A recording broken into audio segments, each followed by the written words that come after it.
what's up, guys? Welcome back to Z's World. I haven't been on the channel recently. Been very busy with work and with COVID and everything. Haven't really been able to do much, but now everything's getting back to normal. I just wanted to show you a quick update on the Traxxas Maxx. Obviously, from the last videos, you know I put the light kit in, and I put the wide max kit in and all that stuff. What I did recently was a modification because I finally got a Venom 4S battery, part number 15031. And what happens is it's too tall to fit inside of the Traxxas Maxx as is. So what I did was I did a small little modification. I put the foam in here, which I was also using for the 3-cell Venom batteries.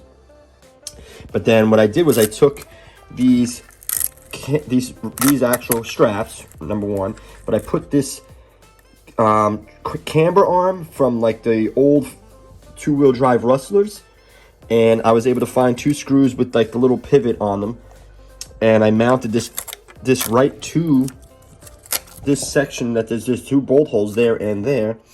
And then what I did was I took these Velcro straps and I put them through the body of the car, and then now that allows for you to put the 4-cell battery in. I'll come right back and I'll show you with the battery in. Okay, so now the battery's in place.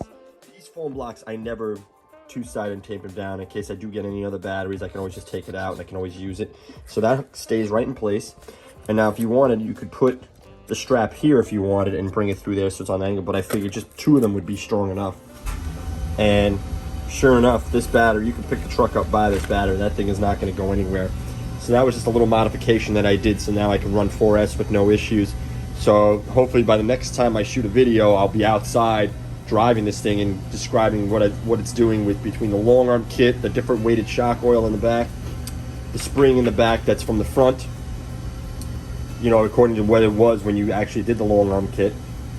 And pretty much that'll be it. We'll see how it performs. Hopefully now this will be a taste of things to come, and I'll be able to do more videos for you guys and let you know exactly how everything's working out with this truck. And then we'll go further into a couple other videos where I'm painting inner fender liners to go on the Axial Wraith build that I have going on. We'll have another video coming up to show you what I got in store for this and what I've done so far to it, and we'll go from there. All right, take care, see you on the next one.